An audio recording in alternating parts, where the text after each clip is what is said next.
Le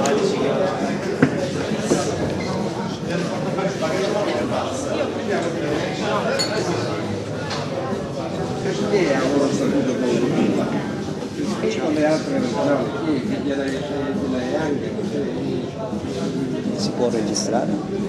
siamo speciali. Lo statuto d'autonomia la Sicilia ce l'ha non per un incidente della storia, perché è capitato così, non è che a suo tempo il re, perché noi abbiamo avuto lo statuto d'autonomia mentre ancora c'era il Regno d'Italia, non la Repubblica Italiana, il Regno d'Italia. Non è che il re si è alzato una mattina e dice ma stanotte non potrò dormire perché la Sicilia c'è da lo statuto d'autonomia, non è stato così. Lo statuto d'autonomia la Sicilia si è conquistato e anche questa è una pagina di storia che è stata cancellata dalla nostra memoria. La Sicilia se l'è conquistata nel 1943 quando sono sbarcati gli americani qua a Gela, no? Allora, gli indipendentisti dell'epoca hanno cercato di fare un colpo di mano per rendere la Sicilia indipendente. Ma anche questo rendere la Sicilia indipendente non è un qualche cosa che si sono inventati gli indipendentisti nel 1943, cioè che si è alzato uno la mattina e dice B quando faccia la Sicilia indipendente, no. Questa era un'istanza che partiva almeno da 2 secoli prima, perché dovete sapere che la Sicilia è stata indipendente praticamente dal 1200 fino alle guerre napoleoniche, quindi per la bellezza di 700 anni la Sicilia è stata uno Stato indipendente. Ci sono stati sì i vice re, ci sono stati sì re che non erano siciliani, ma in ogni caso la Sicilia aveva il suo Parlamento, anzi il Parlamento siciliano è il primo Parlamento d'Europa e quindi possiamo dire del mondo, e nasce addirittura a Palermo 80 anni prima del Parlamento inglese. Quindi il Parlamento siciliano è il primo Parlamento moderno dell'Europa. E fino al 1812, quindi da Federico II fino al 1812, la Sicilia è uno Stato indipendente. Anche, ripeto, se c'erano dei re che non erano siciliani. Ma all'epoca tutta l'Europa era governata da 4 famiglie. I francesi, i vari re francesi, la corona inglese e i Borbone, anzi erano 3 famiglie, giusto? E poi c'erano le famiglie cadette e queste qua quindi si spartivano tutta l'Europa, cioè era impensabile all'epoca che ci potesse essere uno Stato indipendente senza avere un re. Un re era un re straniero. Purtuttavia questo re straniero, per esempio gli stessi Borboni, mentre che so in Spagna era che saccio, Carlo V, in Sicilia era Carlo IV perché assumeva un altro nome. L'unico che non ha assunto un altro nome e quindi per fare, quando hanno fatto l'Italia unita, il regno di Sardegna, che aveva un re che si chiamava come Vittorio Emanuele, avrebbe dovuto, per fare un altro regno, perché questo di fatto si tratta, avrebbe dovuto assumere un altro nome. Se si chiamava Vittorio Emanuele, quando meno avrebbe dovuto chiamarsi Vittorio Emanuele I, per dire che questo è un altro regno. Invece conservò lo stesso nome che aveva il regno sabaudo e il regno di Sardegna, proprio perché non si trattò all'epoca di una unificazione dell'Italia, ma si trattò esattamente dell'aggressione del regno di Sardegna verso altre regioni, allora erano regioni, stati e ducati italiani, quindi si trattò di un'aggressione, ma lasciamo stare un attimino quello che fu il glorioso risorgimento italiano e parliamo di perché la Sicilia deve avere uno statuto d'autonomia. Quindi lo deve avere non per opera dello Spirito Santo o perché siamo figli della legge neanche, ma perché così come nel mondo le nazioni nascono perché hanno sulle spalle una lunga tradizione di nazione, di stati indipendenti, e così se oggi esiste la Francia è perché la Francia ha una tradizione millenaria di Stato indipendente, se la Spagna è uno Stato indipendente è perché ha una storia dietro le spalle, se l'Inghilterra è Stato indipendente, perché magari la Sicilia ha tutte le caratteristiche per avere una autonomia, amministrazione politica e amministrativa è particolare perché ha una lunga tradizione dietro le spalle di Stato indipendente, anzi delle nazioni oggi che formano l'Europa, quelle che possono detenere questa così lunga tradizione di Stato indipendente, oltre alla Sicilia, penso che si possono contare sulle dita di una sola mano, che può essere forse solo, sicuro la Francia e l'Inghilterra hanno forse una tradizione ancora più lunga della Sicilia, e forse la Spagna, ma manco ne sono sicuro, perché la Spagna come Spagna tutta unita si è formata dopo che è nata la Sicilia è Stato indipendente, quindi la Sicilia nasce indipendente dal 1200 fino al 1812. Nel 1812 è successo che la Sicilia aveva un re che era anche re del Regno di Napoli. Per trattati internazionali e compagnia bella si decise di riunire questi due regni e praticamente il Regno di Sicilia, quindi il Parlamento siciliano di Palermo, fu chiuso e portato a Napoli. Questo fatto non fu accettato dai siciliani. Vi faccio solo riflettere su un fatto, della valenza che aveva la Sicilia rispetto alla stessa Napoli, perché se era più importante storicamente, quindi e politicamente ed economicamente Napoli, si sarebbe chiamato Regno delle Due Campanie e non Regno delle Due Sicilie. Se si è chiamato Regno delle Due Sicilie un motivo c'è, ed il motivo è che sempre la Sicilia vantava rispetto al Regno di Napoli una tradizione di indipendenza molto più lunga del Regno di Napoli stesso. Ecco perché si chiamò Regno delle Due Sicilie e non Regno delle Due Campanie. Quindi questo statuto, tra l'altro, la Sicilia, oltre ad avere lo statuto di autonomia della regione siciliana, che ripeto è un regio decreto, questo statuto è il frutto dell'elaborazione di una Costituzione siciliana del 1812 ed un'altra Costituzione siciliana del 1848. Sono due Costituzioni della Sicilia di Stato indipendente.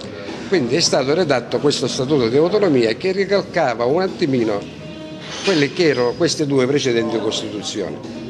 Quindi non è un qualche cosa che ci hanno elargito, è un qualche cosa che ci tocca, che ci toccava e ci tocca per diritto storico, così come alle altre nazioni tocca di essere indipendente per diritto storico, cioè l'unico che non ha diritto storico di essere una nazione indipendente è proprio l'Italia.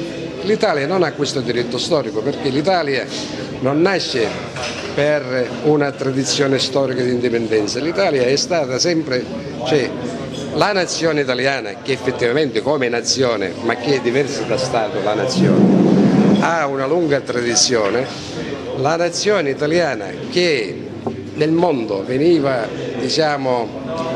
invidiata per la capacità di produrre innovazione, cultura e progresso, muore nello stesso momento in cui viene formato quello staterello che si chiama Stato italiano.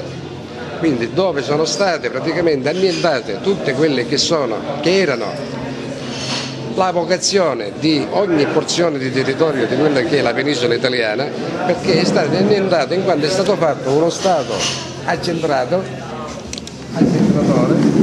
che ha praticamente, annientato tutte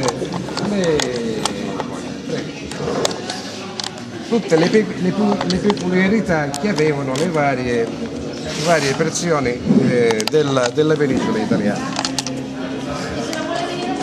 Tra l'altro questo Statuto di autonomia, così come le altre nazioni si sono conquistate, quello che si sono conquistate con le guerre e con il sangue, anche lo Statuto di autonomia è stato conquistato con la guerra e con il sangue, perché nel 1943 c'è stato in Sicilia, anche noi abbiamo avuto i nostri partigiani. Quando si parla dei partigiani che hanno combattuto per l'Italia per scacciare lo straniero dal suolo italico, anche in Sicilia ci sono stati partigiani. ma non erano gli stessi partigiani che hanno combattuto nell'Italia centro-nord, erano un altro tipo di partigiani che hanno combattuto per scacciare dal suolo siciliano, oltre che lo straniero tedesco, per scacciare anche lo straniero italiano. E infatti in quell'epoca, approfittando, ripeto, della grande confusione che ci fu in Italia, perché allo sbarco degli americani praticamente il Regno d'Italia si disgregò, tant'è che nasce lo Stato, la Repubblica Sociale di Salò al nord Italia e il Regno del Sud a Brindisi. Quindi praticamente quello che era il Regno d'Italia si spacciò. In quel contesto i separatisti siciliani, gli indipendentisti con Andrea Finocchiaro Aprile hanno cercato di fare, ripeto, questo colpo di mano per cercare di staccarsi dall'Italia. Premesso che in quegli 80 anni di Regno d'Italia in Sicilia ci sono state la bellezza di 4 o 5 insurrezioni contro l'unità d'Italia. Una prima insurrezione avvenne circa 6 anni dopo l'unità d'Italia. Nel 1866 ci fu a Palermo quella che ancora oggi viene chiamata la rivolta del 7,5. Si chiama del 7,5 perché durò esattamente 7 giorni e mezzo, in quanto tutti quelli che erano andati appresso a Garibaldi a liberare la Sicilia dai Borboni insorsero contro l'Italia e diciamo, questa rivolta, questa rivoluzione fu repressa nel sangue perché furono praticamente bombardate Palermo dalle navi inglesi e italiane e ci furono circa 10.000 morti a Palermo. La Sicilia durante questo periodo, quindi dall'unità d'Italia fino agli inizi del Novecento, subisce ben 4 stati d'assedio. 4 stati d'assedio. L'ultimo stato d'assedio è durante i Vespri siciliani. I Vespri siciliani praticamente furono in Sicilia la prima forma di aggregazione sindacale che nasce in Italia. I Vespri siciliani raccoglievano tutte le categorie sociali siciliane, dall'agricoltore fino all'avvocato, contava circa 200-300 mila iscritti, erano praticamente tutti socialisti, perché erano proprio basati sul socialismo, fu repressa nel sangue, le manifestazioni che facevano più che delle manifestazioni come le conosciamo oggi erano delle processioni religiose perché all'inizio del corteo c'era un marino con crocifisso, eppure è stato mandato l'esercito a reprimere nel sangue i fasci siciliani. Chi tradì i socialisti siciliani, perché erano tutti socialisti, fu il partito dei lavoratori che poi si diventò il partito socialista italiano. Il partito socialista italiano che doveva tutto precipitarsi i vertici in Sicilia, quando in Sicilia i socialisti venivano massacrati dall'esercito italiano, nessuno si fece vivo, se non qualche piccolo sciopero nel nord Italia e tiri da morte. Agli inizi del Novecento, grazie a questo affare per la Sicilia dell'Unità d'Italia, tra la fine dell'Ottocento e gli inizi del Novecento nasce quello che in Sicilia non si era mai registrato, cioè la diaspora dei siciliani. Poco fa parlavo io con le ragazze, ho chiesto, sono laureate, se hanno già pensato di farsi le origini. Allora, oggi si sta registrando quello che si è verificato già in Sicilia agli inizi del Novecento, cioè la immigrazione di massa.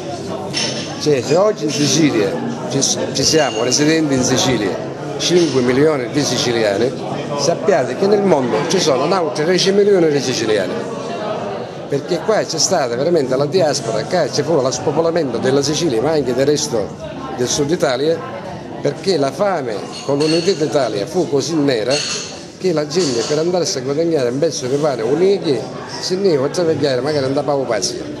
Questa parola immigrazione in Sicilia e nel resto del sud Italia non era scritto manco nel vocabolario, cioè avveniva l'inverso.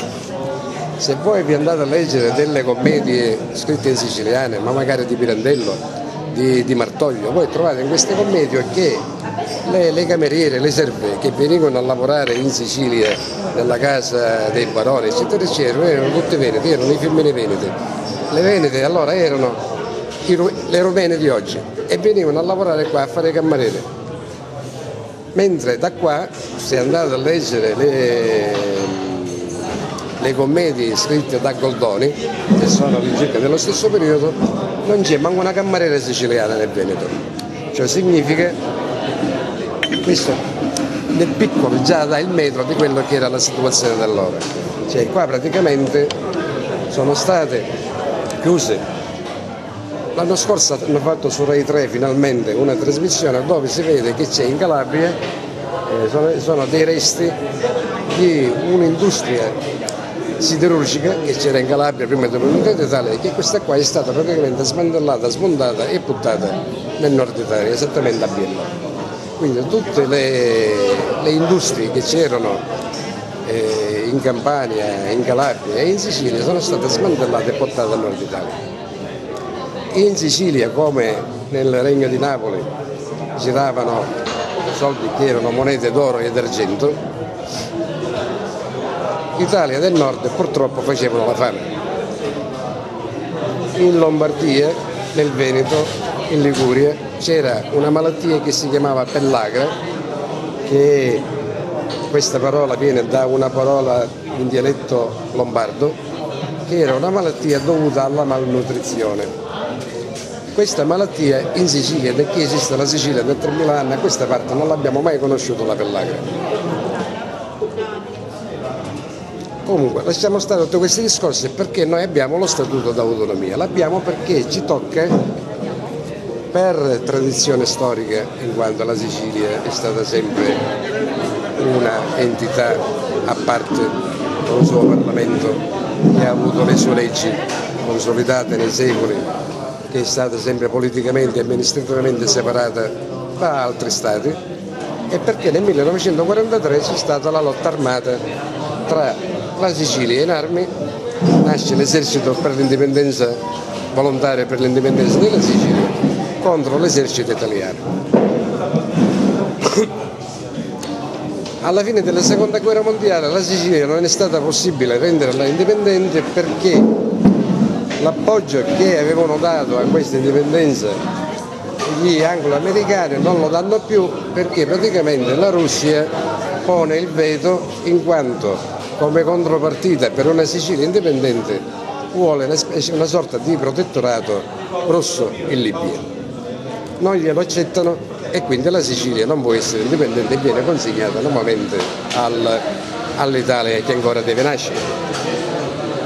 Nasce la Repubblica Italiana, quindi nasce dopo lo Statuto d'autonomia siciliana, e per far sopire quindi questa istanza di separatista che avevano i siciliani, basta solo pensare che nel movimento per l'indipendenza della Sicilia c'erano le bellezze di 500.000 tesserati.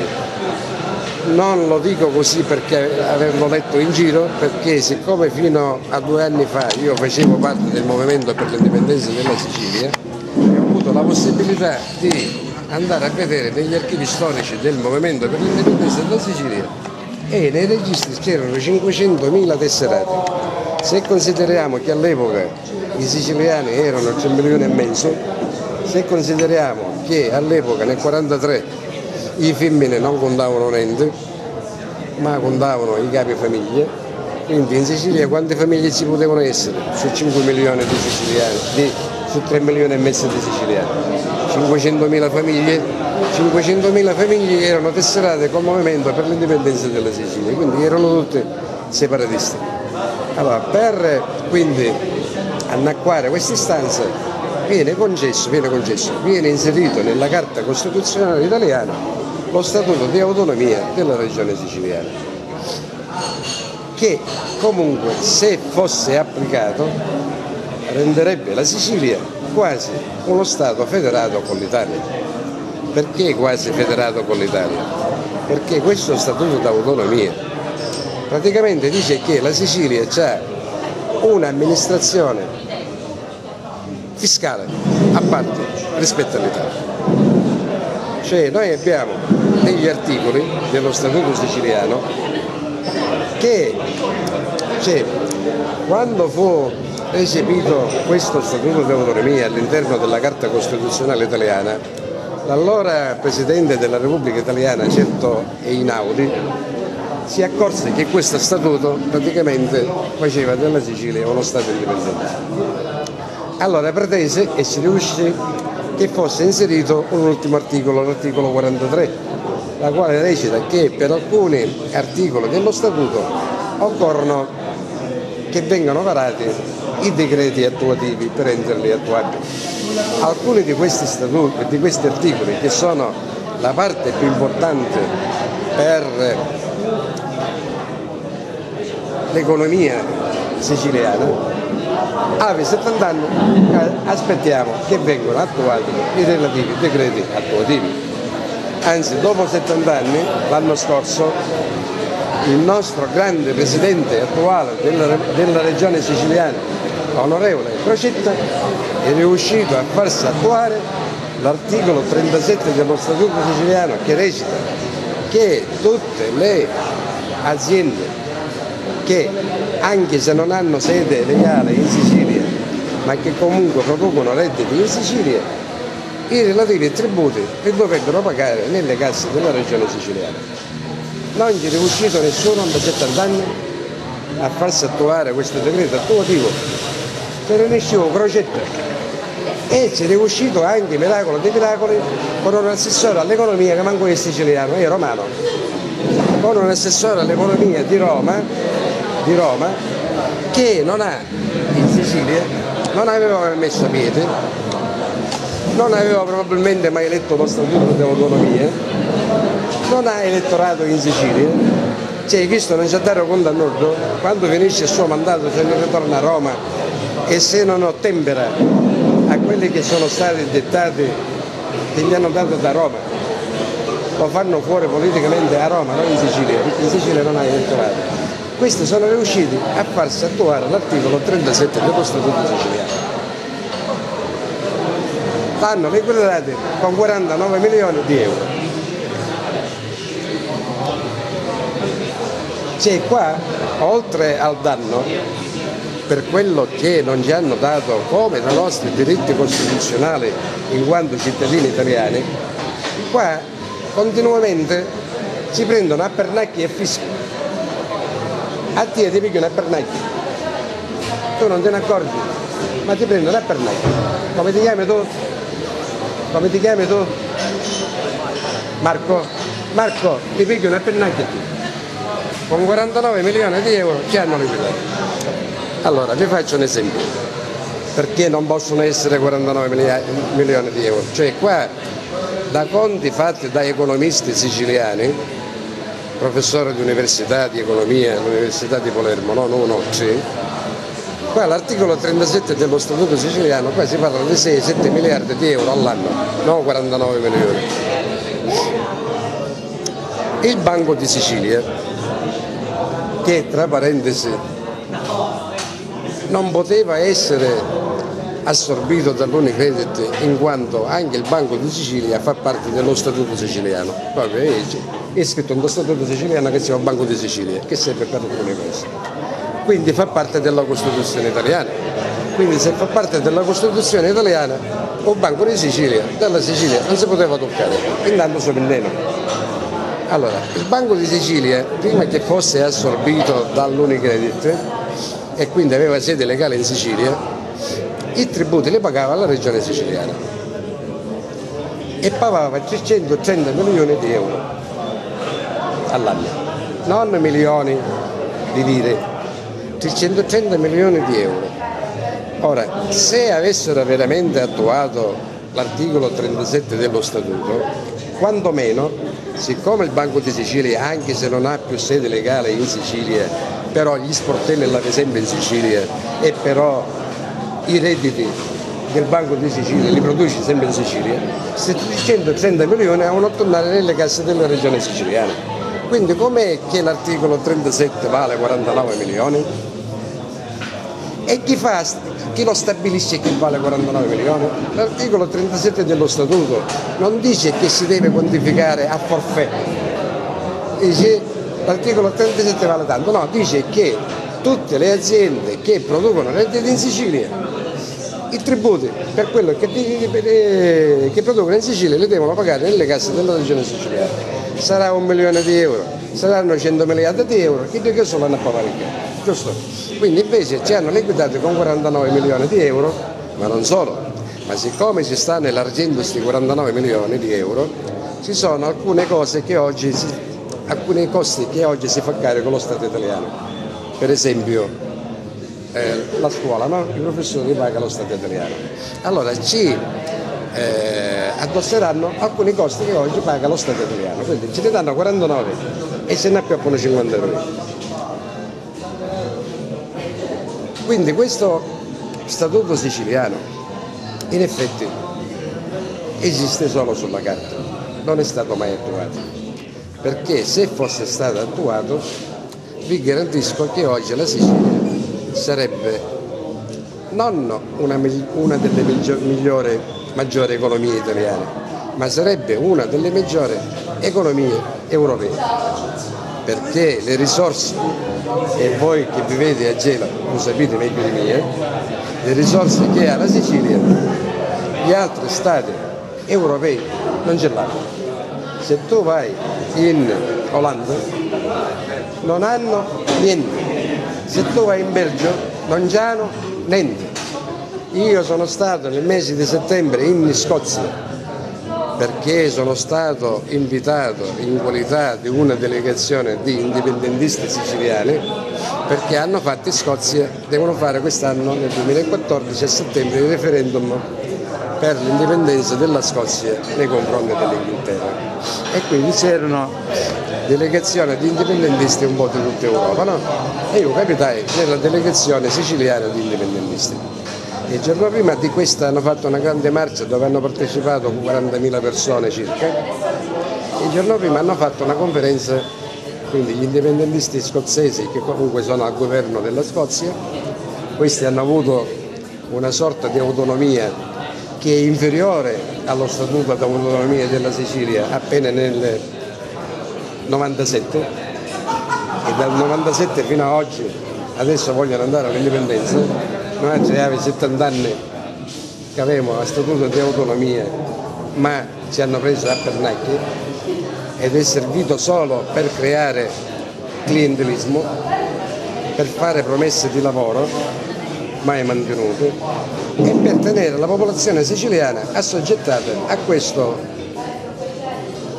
ricatto politico-mafioso, perché si tratta di ricatto politico-mafioso. Là dal 97 fino ad oggi, questi già nel 2014 fanno il referendum per staccarsi dall'Inghilterra. Quindi hanno fatto questa conferenza alle nostre domande, una domanda l'ho posta anch'io, ho detto ma scusate, ma voi come pensate di, staccandovi dall'Inghilterra, di reggervi economicamente? E che abbiamo visto? Questo è un ex ministro del Parlamento scozzese. Dice guarda, noi abbiamo il petrolio, il nano meno rinnovato, meno del sottosuolo siciliano, abbiamo il petrolio, poi puntiamo sulle energie alternative, hanno solo l'eolico e sul turismo. Allora noi abbiamo qua a Gela, non a un'altra banda della Sicilia, a Gela, Caruso, a Gela, qua si estrae il, mi pare, 15% dal sottosuolo di Gela, del fabbisogno nazionale italiano, o sbaglio? O è che sei il 15%? Sarà il 10% del fabbisogno nazionale italiano, l'altro 100% viene portato da paesi arabi e a Priola si raffina il 40% del fabbisogno nazionale italiano. Significa che solo quello di nostra proprietà, perché dice la Carta Costituzionale italiana, avendo recepito lo Statuto siciliano, che dice lo Statuto siciliano che le cave, torbiere, eccetera, eccetera, sono di esclusiva proprietà della regione siciliana, dice che questo petrolio del sottosuolo siciliano non è dell'Italia, è nostro, è della regione siciliana. Eppure se tu vai a fare benzina, a pompa di benzina davanti alla raffineria di Priolo, o paga a benzina 10 centesimi su Pecchio di Milano. Questa benzina che viene estratta dal sottosuolo di Gela viene raffinata a Priolo e viene trasportata fino alla Lombardia e avrà un costo il trasporto da Priolo alla Lombardia. A noi non ne riconoscono manco costo del trasporto, siamo sciamoniti, siamo un pugno di sciamoniti. E non è che non lo sappiamo, perché bene o male tutti quanti, o per piacere, o per lavoro, o perché andiamo a cercare fortuna a Milano, avremmo visto, ma anche sulle fotografie, quando costa la benzina a Milano, che costa più picca Priolo. Ma è possibile mai una roba del genere? Tra le altre cose, a parte il petrolio, che sappiamo all'incirca quant'è, noi abbiamo estrazioni di gas naturale che pare da noi in provincia di Catania fino a Catanissette. Ci sono continue perforazioni, continue che estraggono gas naturale, metano. E forse che questo giacimento, forse è molto probabile che sia lo stesso giacimento che insiste sotto la Libia. In Libia, io ho un amico mio che lavora in Libia, nelle compagnie petrolifere italiane. In Libia non pagano energia elettrica, non ne pagano perché le turbine funzionano con gas da Libia, che siccome non hanno su Pecchio, l'hanno chittare, fanno funzionare le turbine elettriche, producono energia elettrica e non può avere energia elettrica. Tu l'energia elettrica tra accise, tasse governative, tasse regionali, tasse comunali, la paghi sempre di più di Milano. Sai perché la paghi di più di Milano? Perché siccome Milano l'energia elettrica la compra dalla Francia che la produce con la centrale nucleare e costa di meno, allora dicono i lombardi, come noi che l'energia elettrica la acquistiamo meno, la dobbiamo pagare quando la Sicilia che la produce a Gela per esempio con chi c'è Archimede, che giusto, che inquina e costa di più produrla, noi la dobbiamo pagare meno. Ma l'energia elettrica che compra la Lombardia dalla Francia la paga con i soldini, con gli euro che poi il governo italiano se li deve far stampare dalla BCE e ci pagare l'interesse e ci pagare tutte cose, che invece l'ENI se la suga a gratis e poi la fa pagare. All'ENI produrre energia elettrica qua a Gela non costa niente e tu la paghi, io la pago, che sai, la Lombardia, un accatto. Questo è lo statuto siciliano, che ripeto non è servito a niente, è servito solo a farci beffeggiare, a farci dire dalla Lega Nord, ma la Sicilia c'ha lo statuto d'autonomia, ma che cosa vogliono questi qua? Vogliono niente. Se voi pensate che io ho fatto 4 conticini, cosa lucra l'Italia dalla Sicilia? Sono dati che non mi sono inventato io, ho preso da l'Istat, il Sole 24 Ore e il rendiconto generale della regione siciliana. Il prodotto interno lordo della Sicilia, dati Istat, nel 2012 era 86 miliardi di euro. Il prodotto interno lordo è il prodotto che producono le aziende che hanno sede nell'isola. Quindi 86 miliardi di euro, però siccome Sole 24 Ore dice che in Sicilia il PIL si è ridotto del 6,5%, di 86 miliardi nel 2013 sarà stato 80 miliardi di euro. Il prodotto esterno lordo, che sarebbe il prodotto dei grossi gruppi Eni, petroliferi, assicurativi, elettrici, grande distribuzione, telefonie, banche e che più che ne hai appena metta. Se il PIL siciliano è 80 miliardi di euro, quando sarà questo prodotto esterno lordo? Sarà almeno, volendoci tenere molto ma molto cauti, il doppio del PIL.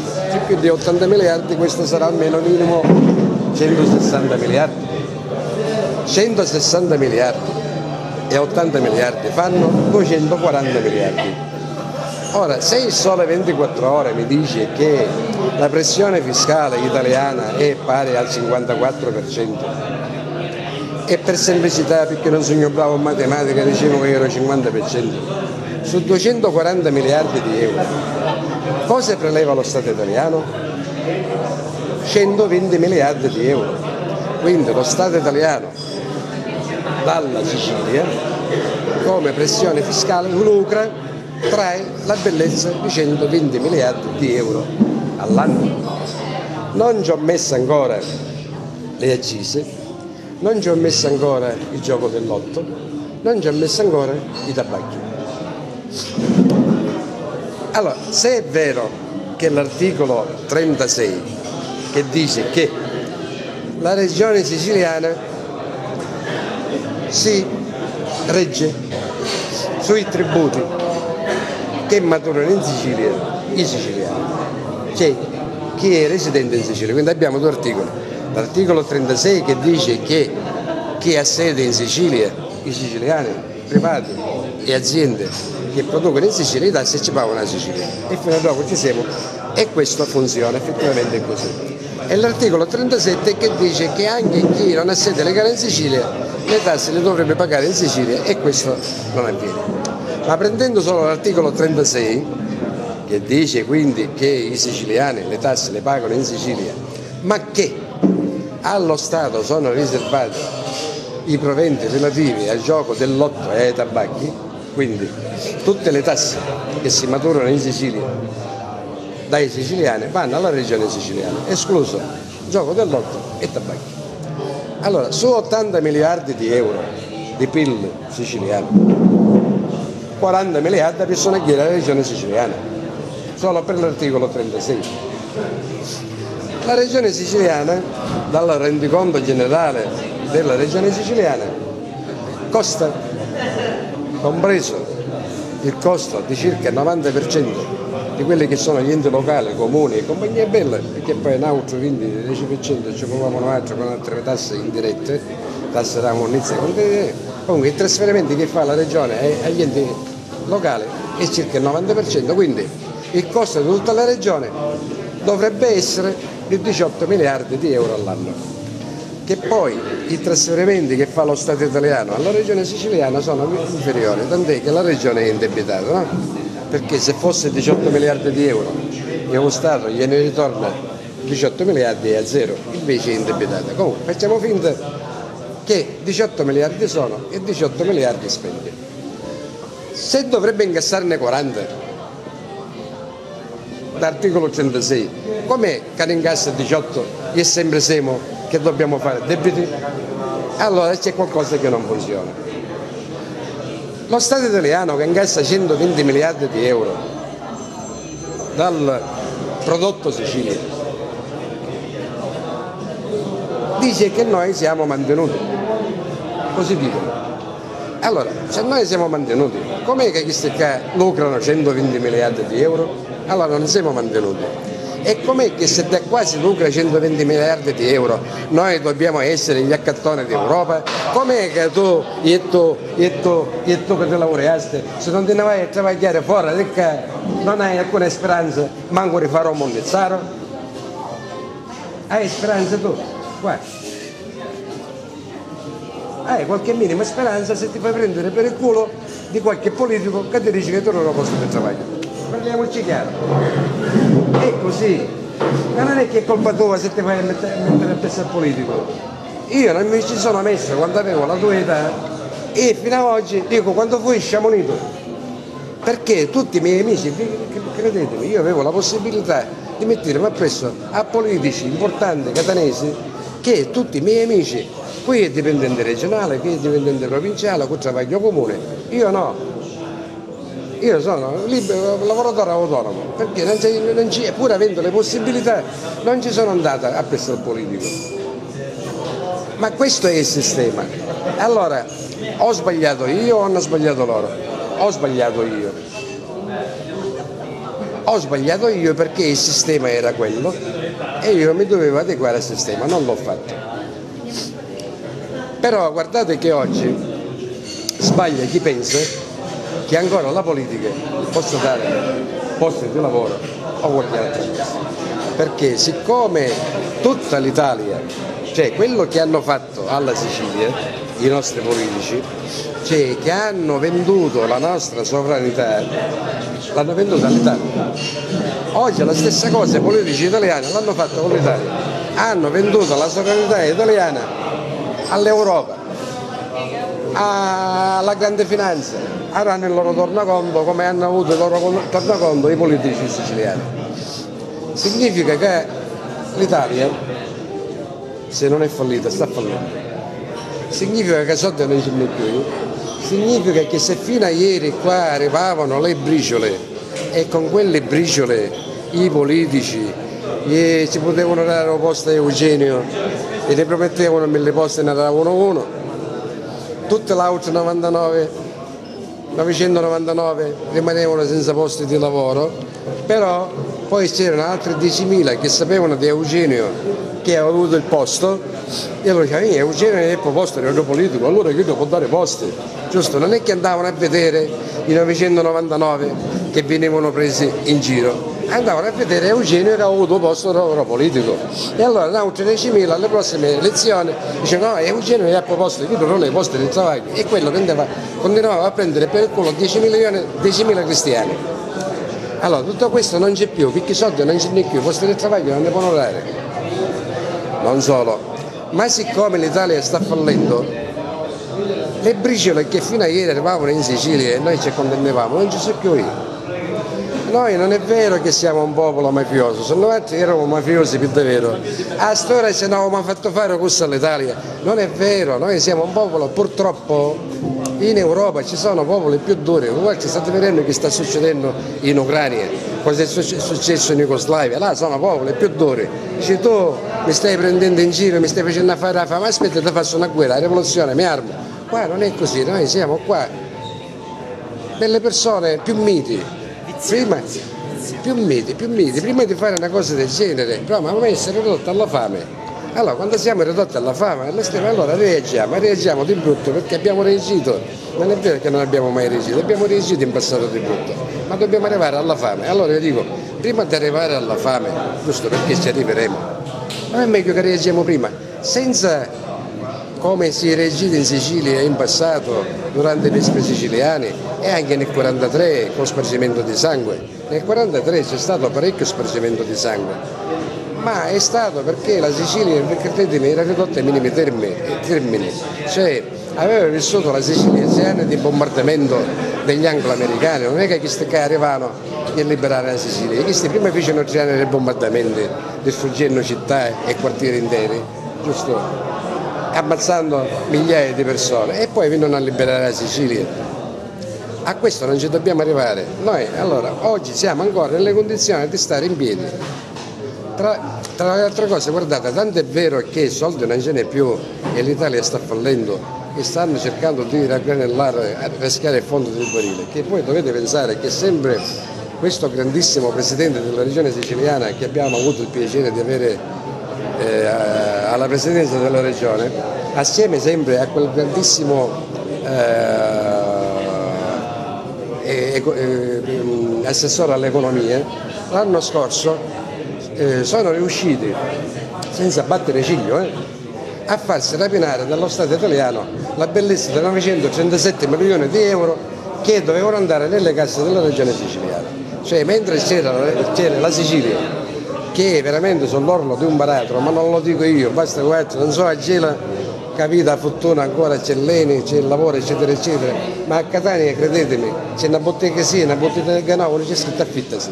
Cioè voi vi fate una passeggiata in via Etnea, che notoriamente era il salotto di Catania, che chiunque voleva prendersi una bottega in via Etnea a Catania doveva pagare fior di milioni all'ora di lire per dare la buona uscita. Oggi una volta sì, una volta no, c'è scritto affittasi, perché stanno chiudendo tutte pare.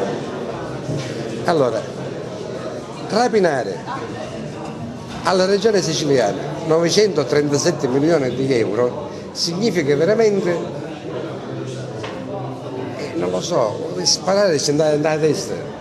Cioè, non solo, ma per il 2014 non saranno più 937 milioni di euro. Per la legge di stabilità l'Italia ci rapinerà 1.200 milioni di euro e così negli anni a venire.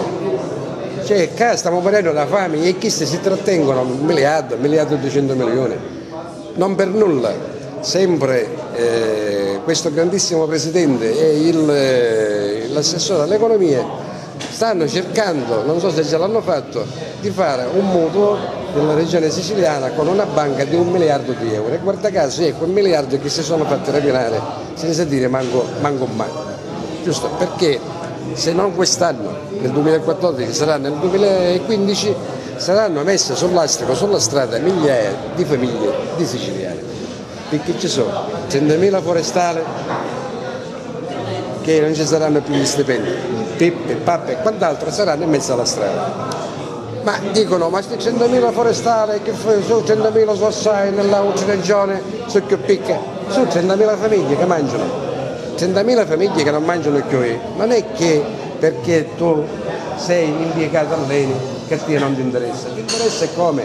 Perché significa che ci sono 30.000 famiglie, quindi 120.000 persone che non spendono più, che se tu hai negozi che vendi scarpe o piuttosto caramelle non ne vendi più, ne scarpe e manco caramelle, perché ci sono 100.000 cristiani che non accattano più, significa che l'economia si ferma, si blocca, fallisce, significa che non più paga i tassi sopra la monnezza che ti devono pagare, a te ti aumentano un 200% perché qualcuno le deve pagare. Se chi sono disoccupati non ne possono pagare, dice no ma tu la pagare per legge, ma se io soldi non hai, non ne pago.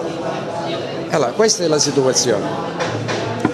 Allora, noi diciamo, poiché lo Statuto siciliano è servito solo per permettere ai nostri politici siciliani di beccarsi uno stipendio pari equiparato al senatore della Repubblica, perché non sono consiglieri regionali, ma sono deputati regionali, poiché lo Statuto siciliano è servito solo a farsi prendere in giro, poiché riteniamo che questo Statuto tanto non ci verrà mai attuato, applicato, allora, visto che ce l'hanno dato per annacquare quelle che erano le istanze separatiste, indipendentiste della Sicilia, noi chiediamo l'indipendenza della Sicilia. Tanto, guardate, con 120 miliardi di euro che oggi lucra lo Stato italiano, noi qua possiamo ricostruire la Sicilia dalla miseria. Ma manco ancora 120 miliardi di euro, perché a noi Sicilia non occorre una pressione fiscale del 54%. Noi vi faccio un esempio, con una pressione fiscale massimo del 30% o anche del 25%, noi risorgiamo dalle nostre ceneri, perché sopra 240 miliardi di euro, 25% quanto fa? Fa circa 60 miliardi di euro. 240 miliardi sono 60 miliardi di euro. Allora, se è vero che questo baraccone politico che si chiama Regione Siciliana costa 18 miliardi di euro, è anche vero che ci sono altri soldi che oggi spende lo Stato italiano in Sicilia, quale per esempio che sono l'esercito, quale per esempio le scuole, gli impieghi pubblici e quant'altro. Questo qua è stato stimato non da me ma da economisti siciliani, si aggira intorno a 12 miliardi di euro che spende lo Stato italiano. Quindi 18 miliardi costa il carrozzone politico, con tutti i pippi, i pap, Gesù Cristo, Maria e 30.000 forestali e quant'altro. E poi per inciso i 30.000 forestali, giusto? Non è altro che un altro ammortizzatore sociale, perché mentre al nord Italia io 30 anni che io chiametasse pago la cassa integrazione, giusto? perché la cassa integrazione che noi siciliani abbiamo pagato agli italiani del nord, giusto? E non abbiamo mai tratto profitto, se non in piccola parte, che so, a Gela o a Melazzo o a Priolo, in piccola quota, giusto? Noi ci siamo pagato allo Stato italiano, mentre 30.000 forestali gravano tutte sulle spalle della regione siciliana, perché non è che 30.000 forestali i paga il governo italiano, i paga la regione siciliana, cioè significa che pago io, tu e tu. Allora noi paghiamo i nostri ammortizzatori sociali che sono i forestali e in più paghiamo gli ammortizzatori di Stato italiano che sono la cassa integrazione, paghiamo due volte e paghiamo anche i forestali che ci sono nel resto del territorio italiano, perché essendo statale io pago, magari io pago i forestali siciliani, gli ammortizzatori sociali italiani e pago magari i forestali italiani. Comunque con 30 miliardi di euro è il costo oggi, con tutti gli sprechi che ci sono della regione siciliana, compreso i costi che affronta l'Italia in Sicilia. Rimangono 30 miliardi di euro all'anno. Con 30 miliardi di euro all'anno noi potremmo fare in Sicilia scuole degne di questo nome, strade, infrastrutture, aeroporti, porti turistici.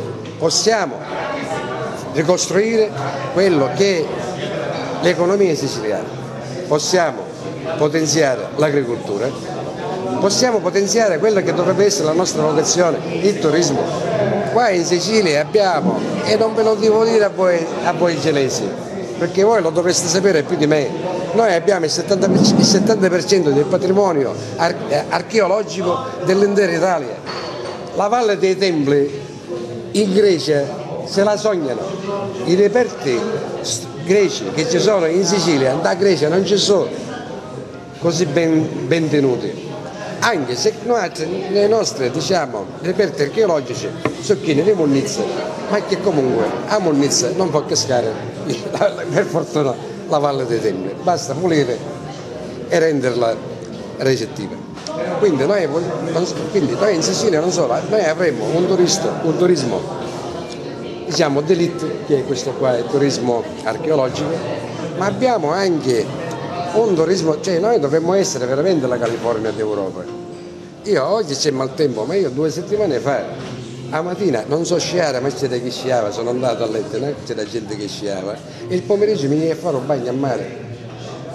Noi potremmo avere un turismo di massa che altro che la Scozia che punta sul turismo. Noi potessimo avere un turismo che solo quello basterebbe e avanzerebbe alla nostra economia. Non solo, con una pressione fiscale del 25% che come abbiamo visto ci basterebbe, ma questa diventerebbe una terra appetibile per le delocalizzazioni. Oggi stanno delocalizzando da Paupasia perché si parla più piccola, ma uno che delocalizza da Romania, non sanno parlare italiano, in un territorio straniero, non delocalizzerebbe in Sicilia? Malta,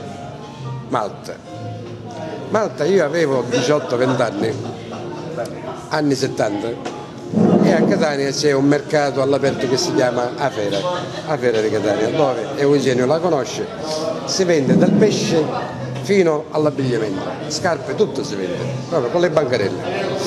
Negli anni 70, nel periodo BIT, noi giovani cercavamo le camicie colorate, i jeans, cose, e allora io andavo alla fiera perché arrivava balle di roba americana e quindi mi aveva scattata la camicia colorata, che i pensi, shit, i jeans, per essere alla moda.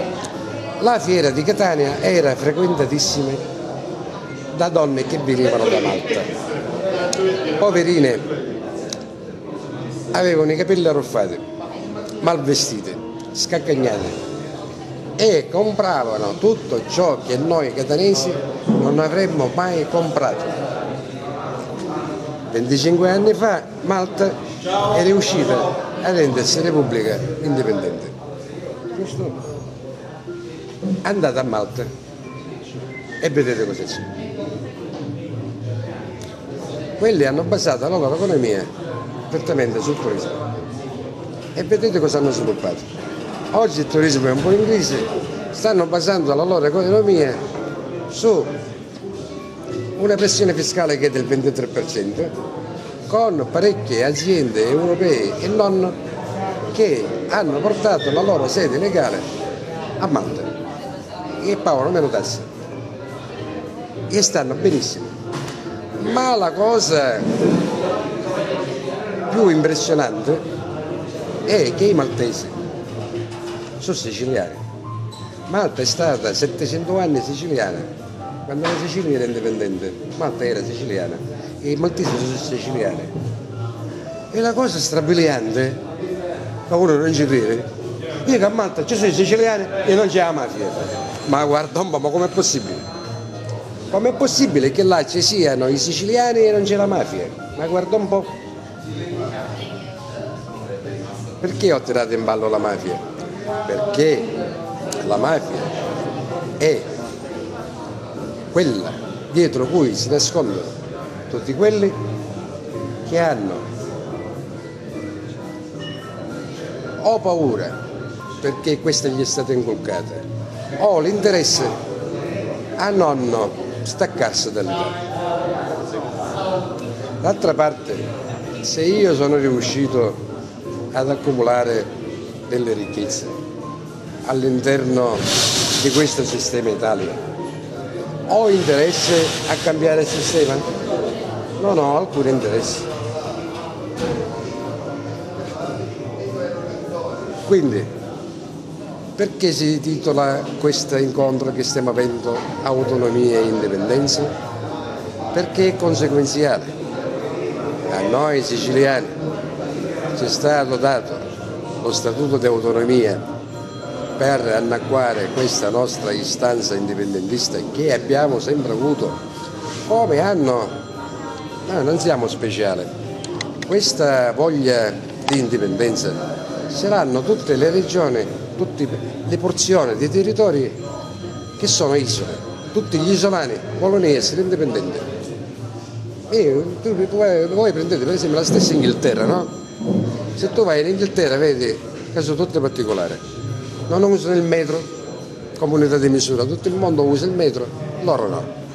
Tutto il mondo guida a destra, idem a guidare a sinistra. Tutta l'Europa è all'interno del sistema monetario euro, idem no, hanno conservato la sterlina, perché sono isolani e quindi in qualità di isolani vogliono essere indipendenti e sono indipendenti. Ora loro hanno la fortuna che avendo creato nei secoli passati un impero in Inghilterra si possono permettere il lusso di dire vabbè guarda facete l'euro, guarda sì, approfittiamo di tutte le cose buone che ci sono nel mercato comune europeo, però ne teniamo la sterlina, perché loro sono in Europa quando gli conviene e fuori dall'Europa quando non gli conviene. E noi potremmo fare la stessa cosa, perché noi possiamo essere in Europa quando ne conviene e fuori dall'Europa quando non ne conviene. Cioè non è che noi, una Sicilia indipendente, diventa uno Stato indipendente, autarchico, con se stesso, no, anzi, una Sicilia indipendente diventerebbe uno Stato che più di oggi si può rappresentare nel mondo. Cioè, poiché oggi non siamo assolutamente rappresentati, perché non siamo rappresentati, recitiamo oggi non siamo rappresentati, domani ci possiamo autorappresentare. Se voi pensate che hanno aperto le frontiere doganali all'agricoltura del Marocco, già questa la dice lunga su come siamo rappresentati noi in Italia e in Europa. O Marocco rispetto a Sicilia a livello agricolo che differenza fa? Aliviano e li avevano altri, aranciano e aranci avevano altri, pipiano e pipa avevano altri, molengiano e molengiano avevano altri, pomodoro e. Allora scusate, quando voi aprite il mercato europeo al Marocco non significa ammazzare l'economia della Sicilia e del Mezzogiorno italiano. Non solo, l'Italia sta stanziando dei fondi per aiutare l'agricoltura egiziana a penetrare nel mercato comune europeo. Quindi non una legge europea, l'Italia stanzia dei fondi e mette a disposizione know-how, informatica, mezzi di comunicazione, di trasporto per facilitare l'ingresso dell'agricoltura egiziana nell'Europa. A come dell'egiziana? Cioè, anziché voi cercare di limitare questa agricoltura, che pure anche loro hanno il diritto di esportare, ma se permette, lo Stato, mi spiegate che cosa serve? Se non serve lo Stato a tutelare gli interessi dei cittadini che fanno parte di quello Stato, qualcuno mi deve spiegare a che serve lo Stato. Cioè, uno dice, allora, se facevo un consorzio di chi si picchiava a fare questo consorzio, a fare questo consorzio in modo che Eugenio Catania si fotte i soldi. No, non funziona così. Funziona che facciamo questo consorzio affinché tutti i consorziati traiamo profitto del consorzio, no? Giusto? E se anche chiama Eugenio Catania che se vuole fottere i soldi, ci diamo una succhiata ravastonate. Non è che ci diciamo bravo che si aspetta. Allora, se lo Stato italiano deve funzionare per agevolare l'ingresso dei prodotti agricoli egiziani oltre a Marocco nel mercato comune europeo, ma ditemi voi, cioè, che stavo dicendo? Ci sono fermato, non posso dire. Questo Stato italiano, questo governo, per chi sta lavorando? Per l'Egitto o per una porzione del suo territorio, che sarebbe non solo la Sicilia, ma anche la Campania, che l'hanno fatta diventare dalla terra che era praticamente l'eccellenza agricola, non dell'Italia, d'Europa, avvicina a diventare una fidenzia, giusto? Perché ormai quel territorio è morto. Cioè, ieri proprio se ne possono andare già al cimitero che si vanno a chiedere seppellire, perché per i prossimi 200 anni non ci hanno più che coltivare. Allora, che facciamo? Vogliamo rimanere così in attesa degli eventi, in attesa che Ida trova la fortuna che se ne va in Germania? Io quando sono stato in Scozia e poi mi sono fatto 3 giorni a Londra, sentivo parlare più italiano che inglese. Avevo timore, ma io non so parlare l'inglese, lo parlo a livello scolastico. Tra l'altro mi sono diplomato 30 anni fa, che cosa volete che mi ricordo dell'inglese? Eppure non ho avuto alcun problema, paravano tutte pare italiane, tutte le italiane sono a Londra. Allora, salve. Faccio esempio. Allora, se vogliamo aspettare questo qua, cioè tu ti sei laureata, bene. Allora, adesso è andato tutti quanti a Londra. Da Catania nel 2013, solo della provincia di Catania, adesso non lo posso intuire ma non lo so, ma mi sono interessato questo dato della provincia di Catania perché sono catanese, partono 12.000 carrozze, 12.000 nel 2013, che non sono più 12.000 braccianti, sono 12.000 laureati e diplomati. Cioè, oltre ad impoverirci economicamente, ci stiamo anche impoverendo delle menti. Cioè, tu che sei laureata, tu dovresti rappresentare la futura classe dirigente siciliana, ma se tu te ne vai, chi te se ne va? E tu te ne vai. Ma voglio dire, a cui ci mettiamo qua? Mariano Ferro? Mettiamoci a Mariano Ferro. Mettiamoci a Scarlata o Picuraro. Mettiamoci a questo e tutti siamo contenti. Loro sarebbero contenti, giusto? Perché se ti tolgono, come dice Mandalbano, è più pulito dai gabbesisi a voi vi tolgono dai gabbesisi, a te magari via, giusto? E ci restano solo l'agricoltore, che poverini fanno il loro lavoro, ma sicuramente, giusto, non avranno le competenze che puoi avere voi ragazzi, no? Non hanno quelle competenze. Allora, chi è che deve dire no, mi oppongo, no? Cioè, sono sapendo già che cos'è questo statuto dell'autonomia, pur sapendo che Sicilia è una regione autonoma. Oh, che bello! Ma che cosa c'è scritto? Chi è che registra questo statuto dell'autonomia? Che ripeto, non sto qua a spiegarvelo perché sarebbe un citare degli articoli, quindi una cosa morbosa. Vi invito, lo trovate in qualsiasi libreria, costa 5 euro, accattatevi le puligite. Io so che, allora, l'ho mandato a un mio amico per posta elettronica perché sono 3 paginette. Ci mandai un amico me. Io ci feci leggere a suo figlio che è laureato in giurisprudenza. Io solo giù. Ah papà, queste sono i minchiate che sono trovato. Dico, come minchiate di Santa Trovata? Dice, questo è il Statuto d'autonomia. Ah, quale? Questo sei minchiate di Santa Trovata? No, guarda, che io sono... Ah, sì, queste cose dice Statuto d'autonomia.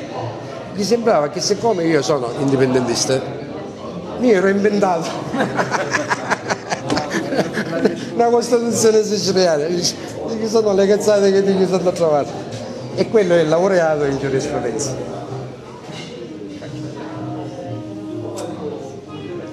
Allora, noi stiamo organizzando. Ma c'è stata l'unione dei vari partiti? C'è stata un'unione di diversi movimenti indipendentisti. C'è stata? Sì. Non dico i nomi perché ci auspichiamo che ne entrino altri. Perché siccome purtroppo il vizio di noi siciliani è che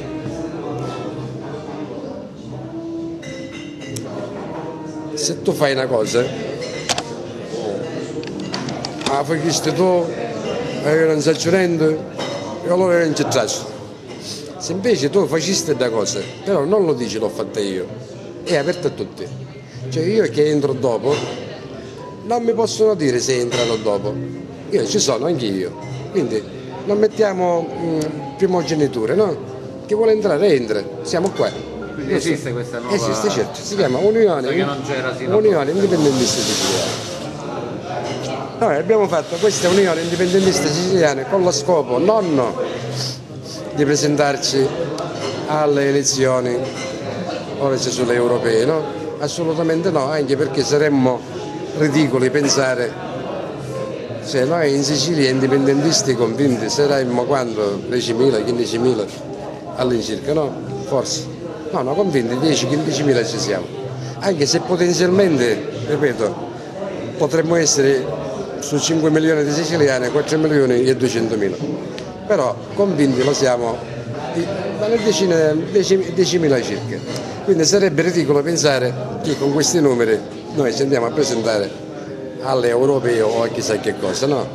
Quindi noi dobbiamo vedere di riuscire a costruire qualche cosa. D'altra parte, allora, noi abbiamo fatto per il 30 di marzo, e poi vi dico anche perché il 30 di marzo, una marcia per l'indipendenza della Sicilia. Questa idea mi è venuta perché mi trovavo a fare delle fotocopie a Catania presso uno che fa fotocopie. Questo signore infatti vado sempre là a fare fotocopie perché è indipendentista. Giusto? E io faccio fotocopie là. Mentre sono là parliamo di indipendenza, quantomeno mi arrivo a parlare con uno, no? È entrato un ragazzo, un laureando, che ci sentiva parlare, no? E lo vedevo incuriosito. E che gli ho chiesto, se tu che ne pensi dell'indipendenza della Sicilia? Dice, no, dice, io la vedo una cosa molto buona. Dice, perché dice, io adesso mi vado a laureare, questo è in giurisprudenza, mi vado a laureare, dice, però che fare che? Dice, già ho degli amici che lavorano in Belgio, vediamo se riuscirò. Tra l'altro i suoi amici laureati che lavorano in Belgio, se lavorano in Belgio, può fare un cameriere, può fare un barista, può fare un'altra cosa. E chi si dice, però se io volessi votare per gli indipendentisti, non ne so, cosa sono indipendentisti? Dice, io ci credo all'indipendenza della Sicilia, ma per qua avessi a votare? E allora dice, non ne so. E allora io ho detto, no, ci sono. Ma mentre io gli dicevo ci sono, la mia stessa voce sentivo che ero bugiardo. Io stesso non ci credevo perché effettivamente non ci sono. Perché ci sono una miriade di movimenti e partitelli e partiti indipendentisti in Sicilia, ma troppo indipendenti. Tra l'altro tutti questi partiti e movimenti indipendentisti siciliani diciamo che conservano gli stessi vizi che hanno i partiti nazionali italiani. E qui nemmeno, no? Quali sono i vizi dei partiti nazionali italiani? Per esempio, io che sono di formazione, struttura mentale, mi piace usare oggi questo termine, di struttura mentale di sinistra. Quindi in vita mia ho sempre votato la sinistra italiana. I vizi quali sono? Che per esempio tu pigli la fondazione comunista, il vizio è che siccome io Rifondazione Comunista non riesco ad avere voti e compagnia bella, a quando cerco anche io di fare il mio bravo clientelismo come fanno i partiti nazionali italiani. Poi mi alleo con il PD, che tutto chiave di sinistra, tante che la sinistra, giusto? E quindi io, quello che la sinistra, lo spirito della sinistra, la mando a benedire e mi interessa semplicemente il voto. Vado solo a caccia di voti. Quindi diventa un discorso prettamente populista e non certamente un discorso veramente per fare delle politiche di sinistra che dovrebbero essere quelle di guardare le classi meno ambienti della popolazione, no? Come per esempio la sinistra catanese tutto guarda tranne le classi più povere della società catanese, anzi da quell'ambiente rifuggono, scappano. D'altra parte io che 6-7 anni fa ho cominciato a interessarmi così per caso alla storia della Sicilia e credetemi, se uno si comincia a studiare picchieretta si fatta la storia della Sicilia e si rende conto delle corbellerie che ci hanno raccontato a scuola, comincia piano piano non a diventare, perché non si diventa, a far nuovamente riattivare quel virus che abbiamo noi siciliani, che è l'indipendentismo, perché questo virus l'abbiamo tutti pare e sopito non l'abbiamo riattivato, non hanno dato la medicina, ci hanno dato la medicina per tenerlo sopito, ma basta che tu quella medicina, che sarebbe tutte le chiacchiere di cui ti hanno riempito la testa del risorgimento italiano, di Garibaldi, della pace e compagnia bella, e cominci quindi a vedere che esiste un'altra storia, che esiste un'altra patria dove tu veramente ti puoi riconoscere e cominci veramente a diventare indipendentista, perché non c'è altra soluzione che diventare, specie poi quando leggi la storia della Sicilia degli ultimi 70 anni, così scemo può diventare indipendentista. Allora dicevo, quindi stiamo facendo questa marcia per l'indipendenza della Sicilia il 30 di marzo del 2014, perché il 30 marzo del 1282, quindi diciamo è una data simbolica, in Sicilia scoppiò il Vespro siciliano, 282. Il Vespro siciliano che è stato nel continente europeo la prima rivoluzione di popolo, cioè 700 anni prima della rivoluzione francese ci fu in Sicilia la rivoluzione. Mentre a scuola ci hanno insegnato che la rivoluzione francese qua e là, se non c'era la rivoluzione francese, a storia l'Europa non era e compagnia bella. Ebbene noi quel tipo di rivoluzione i siciliani fecero 500 anni prima e non se ne parla. Cioè, se non ci fosse stato quello Puccini, quello che ha scritto i Vespri siciliane, l'opera lirica, noi manca avessimo saputo che in Sicilia ci furono i Vespri siciliani. I Vespri siciliani in Sicilia quindi scoppiarono il 30 marzo del 1282, perché in Sicilia c'era, è citata anche da Dante, la mala signoria, cioè gli angioini francesi che per 16 anni hanno mantenuto la Sicilia in stato di assoggettazione. Basti pensare che, per esempio, che noi ci sono dei vocaboli che poi risalgono alla notte dei tempi. A Catania, quando c'è uno che mangia sbafo, si dice che è la paddere. La paddere. Dice, è un pezzo della paddere. Cioè, la vicina che viene sempre a dire, signora nave sale, signora nave pepe, signora nave spezie, ce lavo il zucchero. Dice, ma io non la paddere che sta che. Oppure uno che scrocca al bar che non paga mai, è la paddere. La paddere, da dove viene questo termine? Il termine lapaddere catanese deriva da alabardiere, chi portava la alabarda. Chi portava la alabarda erano i soldati angioini francesi, i quali, siccome per legge questi soldati francesi dovevano essere per legge ospitati nelle case dei cristiani e dovevano mangiare, bere e dormire a sbafo. Quindi o la paddere e la labardiere, no? Quindi vedi questa memoria storica spente da 1283, oggi siamo nel 2014, passano quando 800 anni, 900 anni.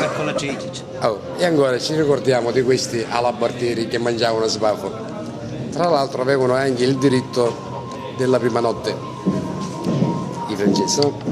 E quindi scoppiò questa... Vabbè, ma chi sa dice una minchiata? No, questa è una minchiata, aspetta, la minchiata è... Prime notte si chiama. Sì, non è una minchiata, quella... Dice che se la sono usciti per No, perché questa qua della prima notte non era solo in Sicilia, era in Sicilia ed era perché i francesi erano nel resto del meridione italiano, era a Napoli, era in Campania, era in Calabria, era uno c'erano i francesi. E allora se sarà progetto a prova le nozze gay dopo metterà lo Ius prime notti.